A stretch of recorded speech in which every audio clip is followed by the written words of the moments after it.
Strange Studies of Strange Stories. "See, good Dositheus?" exclaimed Attilius the contractor, gesturing at the towering walls of the new amphitheater. "The soundest board and timber arena in all the empire, I'll warrant, and mayhap the largest. It'll seat 50,000. It cost me a fortune, by Pollux, but tomorrow it will earn me a greater." Dositheus the Cimmerian stroked his short beard thoughtfully and gazed past the looming structure to where the myriad houses of Fidenae clustered, receding down the gentle slope to the banks of the muddy Tiber, their red-tiled roofs baking under the westering Italian sun. Already the outskirts of the town were dotted with the tents of travelers who had come up from Rome and elsewhere to attend the spectacle. "My master will add somewhat to that fortune, Attilius, if you procure him the seat he wants, and the gladiators to fight for him." Welcome to Strange Studies of Strange Stories. It's summer, and that means swords, sandals, and sorcerers, wizard brains and warrior brawn, wicked thoughts, and wickeder thews. It's Thewli, and we are bounding, panther-like, into action with the story The Sword of Spartacus by Richard L. Tierney. Let's get all oiled up and talk about it. I'm Chris Lackey. And I'm Chad Pfeiffer, already oiled. Yes. I know that most people like to oil up right before gladiatorial combat. I like to do it a little early so I can have some time to get settled. Well, I'd like you to settle something for me. Who is that reader? Folks, that was none other than Travis Bedard, known worldwide for his work on our Damp Man series of shows. But he's so much more. In fact, Travis will be rocking the Shakespeare all summer here in Madison. First, he's in the Comedy of Errors, and then he's going to be in Hamlet as Polonius. We will link out in the show notes if folks happen to be in the southern Wisconsin area and want to see the man in person. But today, you will be hearing his voice. And it is glorious. This story and author were quite a discovery for me. I did not know that there was this collection of short stories combining ancient Roman history and the Cthulhu mythos. That is some chocolate and peanut butter for my mind. We've never covered a Tierney story on this podcast, so we've got to bio him up. Bio that guy up. Richard Louis Tierney was born in 1936 in Spencer, Iowa. An Iowan on our show. All right. A Hawkeye, just like my mom. But he's not my mom. Similar to most authors we cover on this show, Tierney is not your mom. That's correct. Like most of us, Tierney got into Lovecraft when he was around 13 years old. He also read a lot of Wandry, Robert E. Howard, Poe, Burroughs, and Derleth. He got his degree in entomology and worked for the U.S. Forest Service for many years, but he was always writing. And it seems he would combine his insect and forestry interests with his literary interests. I was reading that in the winter and spring of '64, Tierney took a 5-month postgraduate course in entomology, that's study of bugs, at the University of Massachusetts Amherst. His main purpose in going there was to visit Lovecraftian sites. He spent all of his Easter vacation in Providence, walking the streets of Lovecraft's neighborhood by day and night. He often talked with H. Douglas Dana, the proprietor of a Providence bookstore whom Lovecraft had known personally. Wow. This guy was a super fan, but became a peer of some of these authors. He began publishing in the early 1960s, primarily with essays and poetry, but also started writing novels, many of which wouldn't be published until years later. In 1972, Tierney moved up to Minneapolis, where he became friends with Carl Jacobi and Donald Wandry. We're throwing Wandry's name around because this author has come up many times. Tierney was his friend and neighbor, but we've actually never done any of Donald Wandry's stories, unbelievably. Oh my God. On the podcast. So just a side quest for listeners, if you have any particular stories by Wandry you think we should cover, send them our way. I'm sure you have before, but we need to get to that. Anyway, back to Tierney. Tierney also wrote an essay titled The Derleth Mythos, where he argues against the Christian flavor of Derleth's version of the Cthulhu mythos. Good man. He's best known for co-authoring with David C. Smith a series of Red Sonja novels. By the way, did you know that Spider-Man's Mary Jane Watson is a descendant/reincarnation of Red Sonja? That's Marvel canon. I can't remember a time when I didn't know that, to be honest. No, I'm kidding. I didn't know that. For real? Yeah. See, I always thought Wendy, the mascot from the fast food place Wendy's, I thought she was the reincarnation of Red Sonja. Oh. I feel so stupid now. Yeah, no, easy mistake, man. I went on and on about it at the drive-thru last night. They didn't know what I was talking about. Well, because Red Sonja was a creation for Marvel Comics. Yes. That was based off, loosely, one of Robert E. Howard's characters. But anyway, back to Tierney. He also wrote a Bran McMorn novel in 1978 with David C. Smith again, based on another character by Robert E. Howard. Bran Mak Morn actually was created by Robert E. Howard. But he's mostly known for his Simon of Gitta stories. The Sword of Spartacus is the first story in a collection of these stories I picked up called Sorcery Against Caesar. It's got an insanely detailed introduction by Robert M. Price that gets into the weeds that we shall not cover here because it's nuts. It's really fascinating and a good read, but... Pick up the book if you want to absorb all of that. Tierney died in 2022, relatively recently, in Mason City, Iowa. Oh, made it back to Iowa. This story, The Sword of Spartacus, was first published in the anthology Swords Against Darkness, Volume 3 in 1978. And that is the version we've linked to in the show notes from the Internet Archive. It's where I read it. The character Simon of Gitta first appeared in a story called The Ring of Set, which was published in Swords Against Darkness #1 in 1977, although it was written a lot earlier in 1960. As you said, some of these stories were written earlier but published much later. It doesn't matter because they're about ancient Rome, so when they were written doesn't matter so much, sort of like I, Claudius, the 70s TV adaptation of the Robert Graves novel. The look of it's really old, and Patrick Stewart has a full head of hair, but I think it still revisits well because it's about history, and it covers the same era that these Tierney stories cover, the reign of the first Caesars. Julius Caesar was, of course, assassinated, and his successor, Augustus Caesar, was really the first emperor, established the trappings and powers of that position, presiding over the Pax Romana, in which the Roman world was pretty free from wars. But his successor was Tiberius, who was then succeeded by Caligula and then Claudius. These guys all had some issues. That era is fascinating. I will say that the internet has an orgiastic amount of Roman history content creators. So we will try to keep it light on those asides and stick just to the story, The Sword of Spartacus. We heard the opening paragraph, but before the story begins, there is actually an epigraph. Let's hear that from Travis. It is well known that the vital forces of a dead animal may continue to permeate its dwelling place and the environs it was wont to inhabit while alive, bringing benefit or ill to those who come after. In the case of a man, this permeation may extend even to the objects he used in life. And especially is this true of weapons, which have been wielded in the fury of battle, with the most intense emotions of which man is capable, and for which the wielders come therefore to hold great affection, inasmuch as their lives depend on them. Ostanis, Sapienta Magorum. Ostanis was a legendary Persian magician and alchemist, and actually probably didn't exist. It was a pen name used by several Greek and Roman authors. But this passage kind of gives you a hint of what we're in for. Romans, yes, also a haunted object of some kind. And given the title of the story, I think we know what the haunted object is. But first, let's start with the familiar historical scene. The Sword of Spartacus starts with Attilius, a Roman contractor showing off his new amphitheater, which can hold 50,000. That's crazy. That's a huge amount of people. That's a lot of people. I'm lucky if I could fill a 50-seater with my one-man show. Well, dude, I keep telling you this. You should add another man and then fight him. Oh. That's how this all started, actually. The first gladiators were all actors doing one-man shows, which were popular but boring. Then one night a lion busted in while a guy was doing his monologue pretending to be his mother. The lion just fought the hell out of this guy, and the audience was like, this is great. Wait a minute. Maybe we could turn this into a thing. So again, I don't want to get swept away in historical fact, but all gladiatorial combat first was one-man shows. Good to know. Yeah. This story is set in the city of Fidenae, just north of Rome, in the year 27, which would have been, like you said, during the reign of Tiberius. Attilius is talking to Dositheus, a Sumerian envoy representing his master, Tages of Racina. Samaritans are quite well known by the story told by Jesus in the book of Luke.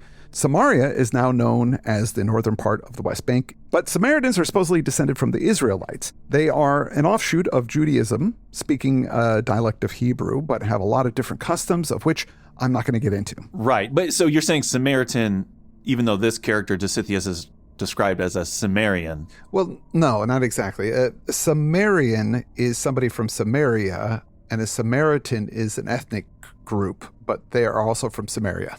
Important to clarify the spelling. It's Samarian, Sumerian, not Sumerian, which would be people from Sumeria, and not Cimmerian with a C, like Conan from the fictional Cimmeria. No. This character, Attilius, who was talking to Dositheus, the Sumerian, is a contractor who has just built this arena in Fidenae. So they're surrounded by new arena smell. as they have this conversation.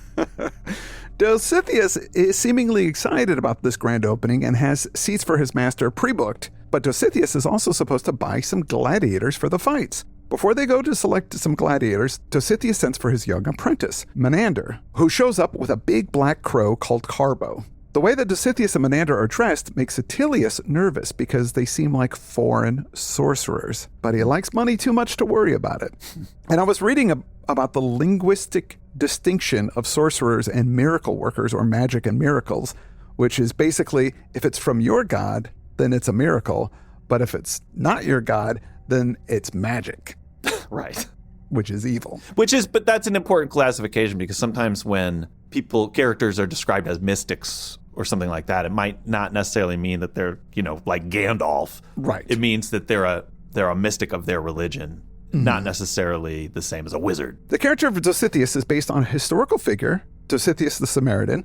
He was the founder of the Samaritan sect of the Gnostics, and he supposedly hung out with John the Baptist. Okay. Again, Robert M. Price goes into the weeds with this stuff. I just want to touch on it here because it's sort of crazy how all this stuff's connected. Dositheus and the Crow go with Attilius to the gladiatorial training camp, and here we find Tagus of Racina is supposedly a very powerful sorcerer and very old. Tagus being the person Dositheus is working for that we haven't met yet. Yes. Attilius introduces Dositheus to the trainer, Marius Pugio, a tough, battle-scarred veteran of the gladiatorial games. Dositheus says that his master is able to offer 50,000 sestertii for one gladiator, provided Dositheus gets to choose him. That's way over market value, so Marius agrees. But Dositheus and his assistant Menander, they have a unique way they want to choose the gladiator that includes this crow. Dositheus sets Carbo the crow off, and it flies around for a while until it lands on a cage with one guy inside. Marius says that guy is no good. He's Simon of Gitta, a former slave who murdered a Roman tax collector just because he killed his parents. Instead of being crucified, he was sold to fight in the arena. Dositheus says, well, this is the guy the bird picked, so this is our guy. And Simon of Gitta is somewhat based on a historical character as well. Yes, Simon of Gitta, a.k.a. Simon Magus, a.k.a. Simon the Sorcerer, a.k.a. Simon the Magician, was another biblical figure. In the book of Acts, Simon clashes with Peter for trying to pay Peter to teach him how to lay hands and give the Holy Spirit to people. The word simony, meaning paying for a position, actually comes from this incident. Simon was also reputedly a Gnostic, and according to the legends, he hung out with Dositheus. The apocryphal Acts of Peter, that's the Apocrypha, are the things that involve Christianity that didn't make it into the final cut. The Nicene Council, where they decided what goes into the Bible, what doesn't. The stuff that didn't make it in there, but still are stories, that's the Apocrypha. Those are apocryphal, and Acts of Peter is a cutscene from the Bible, basically, yeah. Simon was showing off to the crowd that he could fly and saying, I'm God or godlike and I'm awesome. Peter didn't like that, so he just got on the horn to God and said, this guy's down here doing this stuff. That's not cool. And God said, you're right. So he just cuts his power, and Simon falls and breaks both of his legs. And the crowd sees that he can't fly anymore. Yeah. They get really mad at him. You're like, oh, you're a charlatan. And then they stone him to death. Even God hates one-man shows. Oh, gosh. Nothing I read about Simon says that he was a gladiator at any point, so I think that's Tierney taking some artistic license. Yeah, I mean, obviously these are jumping off points, and being in the Bible doesn't make it historically accurate either, but it's funny to say that Tierney takes some liberties. I think everybody's taken some liberties here. I feel like there was no real Simon who could fly. I feel like that's not real. I don't know, dude. I do believe that Peter asked God to stop a one-man show. That is believable to me. But I think the truth is that Simon had an issue with his flying rig, and this is just the story that, came up around it. But back in the story we're covering here, after the crow selects Simon, Dositheus says, well, I need another gladiator for him to fight. But this one has to be a Roman citizen, which is quite an ask because the fighters are always slaves, not citizens. Even this Marius Pugio, the trainer that they're talking to, bristles at this. He used to be a gladiator. He survived for a long time and won his freedom. Dositheus offers him $500,000 for any Roman citizen who's willing to fight. And with that kind of money, Marius says, I'm a Roman citizen and I can beat this guy easily, so I'm going to take you up on it. In fact, Marius has beaten him recently because he's the trainer at this gladiatorial school. And if you've seen the movie Spartacus from 1960, These opening scenes are a little familiar. In the movie, Kirk Douglas as Spartacus is being punished for being rebellious, just like Simon here, when the owner of the gladiatorial school comes by to purchase him. But he purchases him because he goes, I don't care that he's been disobedient. That's the kind of fighting spirit I need. Simon is also like this, and he's been purchased to fight against his own trainer, who survived years of gladiatorial combat, as we said, and can most likely best him, as well thewed as he is. Since Simon is newly purchased, he's been given nice accommodations and food for the night before his big fight. That evening, after the sun sets, a shadowy figure comes out of a fancy tent. It's Tages, the Etruscan sorcerer. Tages is also based on a real legend, sort of. Tages was a prophet of the Etruscan religion. Just in case you're not sure, the Etruscans were from Etruria, a part of central Italy, just north of Rome. The Etruscan civilization thrived from 900 BCE unto 27 BCE. Tages was a child who was as wise as an old man, and he sprang out of the ground that was newly plowed. Oh, he's supernatural. So he's a supernatural figure. Okay. Yeah. The Etruscan pantheon is similar to the Greek and Roman gods, but it had some significant differences. Now, Rome used to be ruled by the Etruscans. And when we think of ancient Rome in modern times, we obviously think of the empire and the emperors. But when Rome overthrew their Etruscan masters, they were very adamant about having no kings. That was the defining element of Roman civilization for 500 years. They were a republic with a separation of powers. They had odd traditions in the way they chose their leaders, but they really didn't want a central figure running things, which is ironic considering that's how it wound up. So the democracy didn't last? The democracy didn't last, no. Tages, in this story, is a tall, gaunt, cloaked figure, and he bids farewell to his servants, making it seem like that he's not coming back. He calls upon the demon Tukulka, a real demon from Etruscan myth, who had pointed ears, hair made of snakes, and a beak. Yikes. He lived in the underworld, which was known as Eta in Etruscan mythology. Tages is calling up Tukulka for vengeance. He goes into the arena and he drags the staff around the edge, chanting magic words. And then he pulls out a Roman sword and says, O sword of him who fought and fell, drink now Selene's light which bathes thy blade. Soon shalt thou drink likewise the blood of thine enemies. All right, that's our haunted object. He must have run by the Curious Goods shop from Friday the 13th, the series, before coming here. Pick up that sword of Spartacus. Simon wakes in his cell and feels like he's being watched.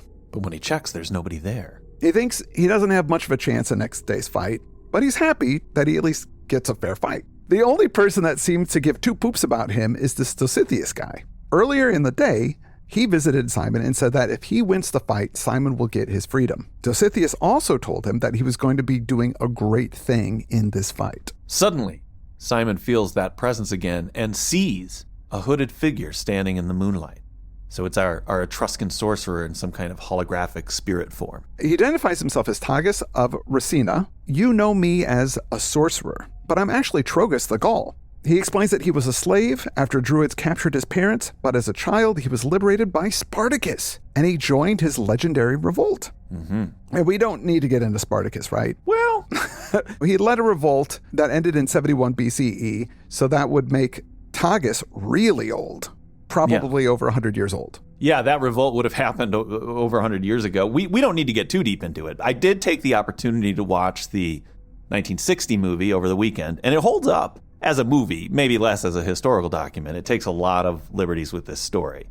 We're actually recording this episode on Juneteenth, which is a holiday here in America celebrating the emancipation of enslaved people in the U.S., or rather the specific day, June 19th, 1865, which is 2 years after the Emancipation Proclamation. Right. But it was when enslaved people in Galveston, Texas finally learned of their freedom. They were the last group to do so because news didn't travel so fast in those days, especially news that people wanted to keep from enslaved peoples. The film Spartacus, in its opening, connects his story via a voiceover to that of enslaved peoples in the U.S., saying, Spartacus started a revolution that took almost 2,000 years to conclude. Spartacus was a former Roman soldier, which is not in the movie. He actually was a Roman soldier at one point, although he was originally, he was Thracian, which is the modern-day Bulgaria. He was enslaved after deserting, I think, taught to be a gladiator, and then he led his fellow gladiators in an escape, traveled across Italy gathering an army of slaves along the way and launching what's known as the Third Servile War. Spartacus and his forces beat every Roman army that came their way as they attempted to escape Italy, get to freedom, but eventually they were defeated by many, many legions led by the richest man in Rome, Crassus, played very well by Olivier in the film. Mm-hmm. Many of the slaves were crucified along the Appian Way to show what happens to slaves who rebel. The movie actually has Spartacus being crucified in the end, but I don't think anybody knows exactly what happened to him. He was most probably killed in battle. But if you watch the movie, you can probably see young Tages getting liberated earlier and joining up with the cause. Tages says that after the revolt was crushed by the legions of Crassus, his father was killed and his mother was enslaved again, but he was able to escape. He lived as an outlaw until he began to learn sorcery. His hatred of Rome has sustained him in his unnaturally long life. He studied magic all around the world, but landed on the Etruscan necromancy. Oh, I love that there's a specific brand of magic that he's into. Yeah, that was the major he chose. He made a staff by taking the ashes of Spartacus's fallen men and putting them in the ground, growing a tree, and then using the wood from that tree. That is awesome. They don't make them like they used to. That's craftsmanship. Tages explains that he's got this guy, Dositheus, to find Spartacus's actual sword, and Simon will have it for the fight. He says, all you have to do tomorrow is fight and listen to my voice. Do as I tell you, and the victory will be ours. Simon then falls back to sleep. They don't say it happens, but I like to think Tages, tucked him in and then faded away, singing a little lullaby. The next morning, Dositheus and Menander are on their way out of town when they run into Attilius, the contractor. And he wants to know why they're leaving right before the big fight. Dositheus explains that he's no longer working for Tages and is taking off. And he hints to Attilius that it might be a good idea to skip the fight today. Mm-hmm. And strangely, Attilius decides to skip it. He's got good instincts. Yeah. If these guys aren't sticking around, something bad is likely going to happen. A one-man show might break out. Nobody knows. The event has begun, and Simon enters the arena thinking that the whole thing with Tages was a dream. This is it, the fight of his life. He's announced to be a disobedient slave who's getting his chance to die with a weapon in his hand. The crowd boos him. When Marius Pugio comes out, the crowd goes nuts. They love him. Well, he's an old favorite gladiator that had retired. They thought they'd never see him again. This is like when Charles Lawton showed up in Spartacus. I jumped up and started cheering. I didn't know he was in this. Yeah! Just then, Simon hears the voice of Tages in his head. He tells Simon not to fight and to come to him. And he could see a hooded figure sitting near the edge of the arena. Simon listens, runs away, and the crowd doesn't like that. They start booing.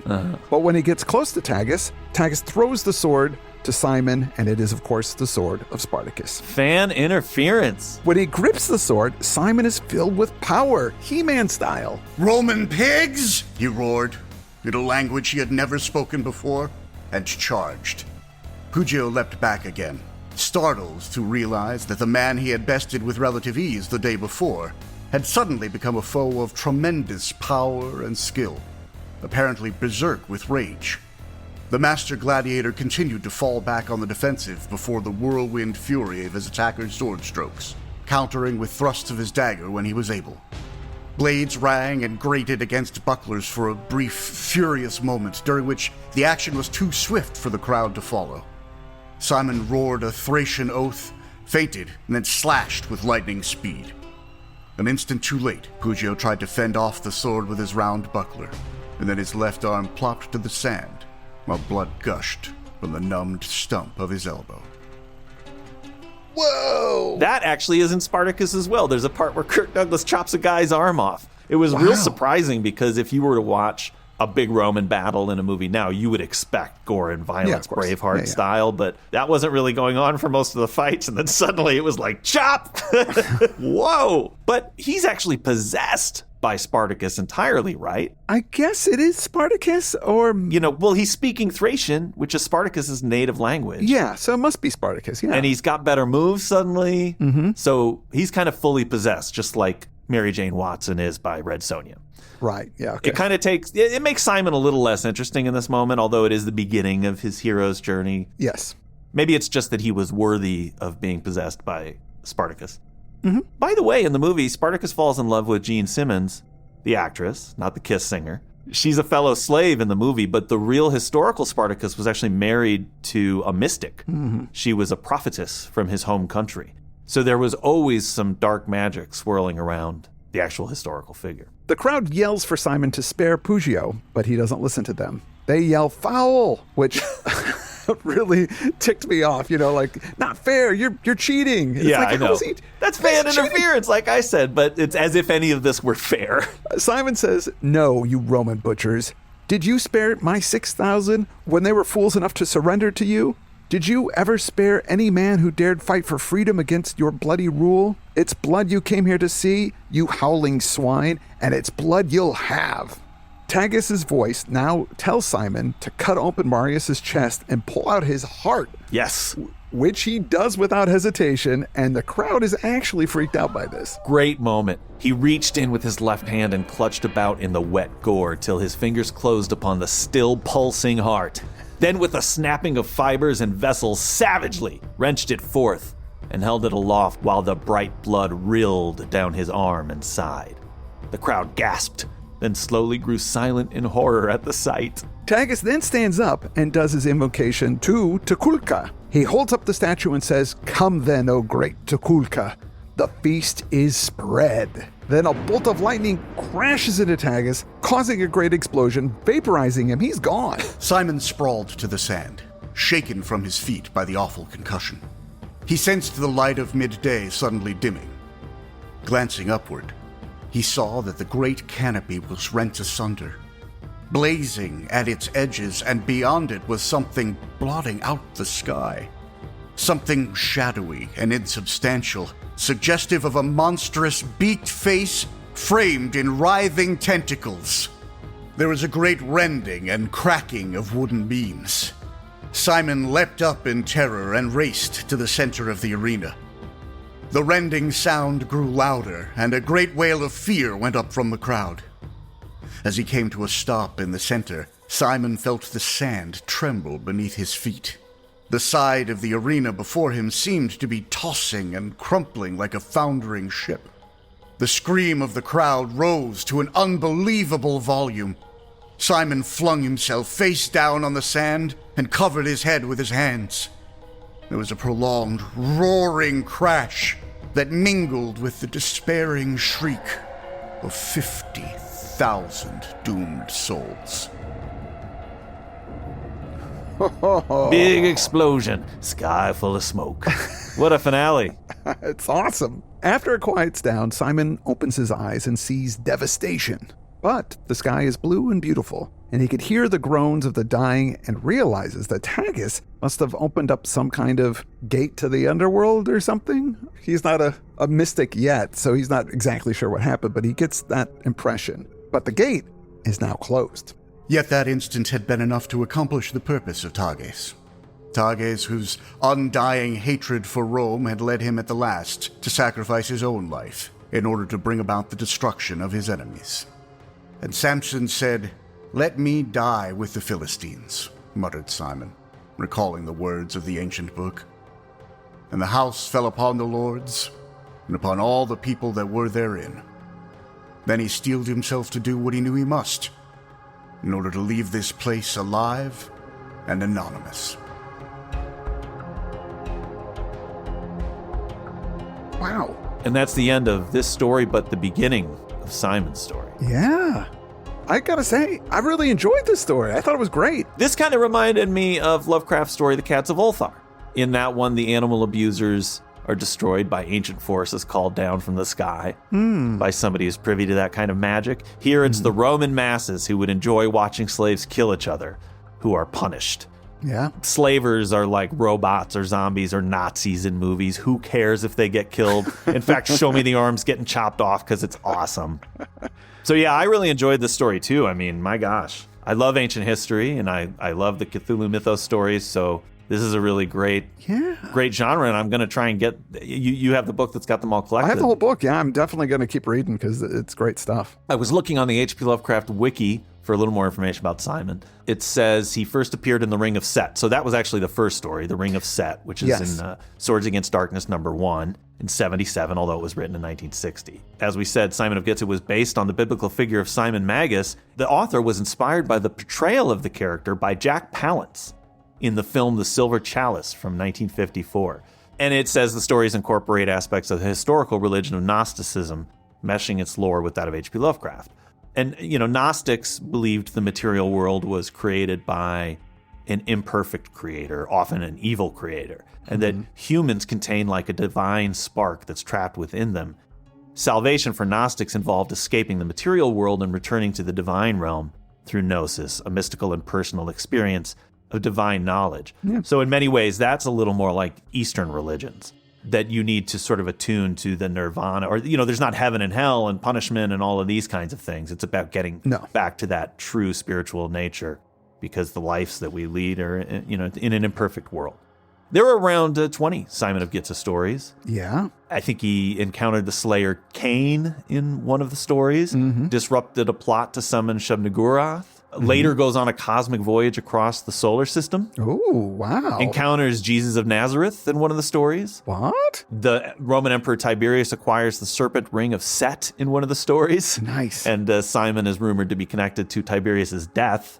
That's what happens in the Ring of Set. Oh. Between 37 and 41, the Emperor Caligula takes a copy of the Book of Thoth from Egypt to experiment with it. Shortly before he dies, the book is destroyed. Simon of Gitza is rumored to be connected to Caligula's death as well. Nice. So Nice. He's taken down emperors left and right until he enters the service of Claudius in one of the stories. And it says in AD 41, Simon befriends some of the last of the serpent people, which is sweet. What?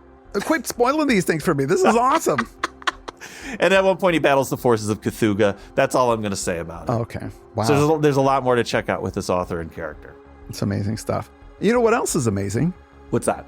This week's reader. Travis Bedard, thank you so much for coming back on the show by popular demand. Oh, yeah. Folks love this guy, and I love him too. And if you happen to be in the Madison area, please check him out. We'll link out in the show notes. He's going to be in both Comedy of Errors and Hamlet, showing off those skills. Thank you, Travis. I also want to thank some patrons. I'm going to start with thanking Vote for Crawford Tillinghast. I'd like to thank Dama. I'd like to thank Gregory Oatmeal. Thomas Kim, thank you. Tom Gwynn, thank you so much. I'd like to thank Luke Mash. Turtle Trio, thank you. Scarlet Minnie, thank you. Daniel Freezer, thank you. I'd like to thank Brendan M. And of course, we want to thank our stakers. Basically, they're executive producers of the show. They make these free shows possible. Of course, if you're listening to this free show and you're not subscribed, I would ask you to subscribe on Patreon. Please do. In the meantime, let me thank these guys and do it real quick. Bag of Weasels, thank you. King of All the Snakes, thank you. Cryptocartographer, Alistair Brooks, Schmile Khan, Christopher Rosser, Jared Brown, It's a Ghost, John Morgan, Angelina Brown, Eric S. Vallone, MD, Richard Wolf, and Ben A.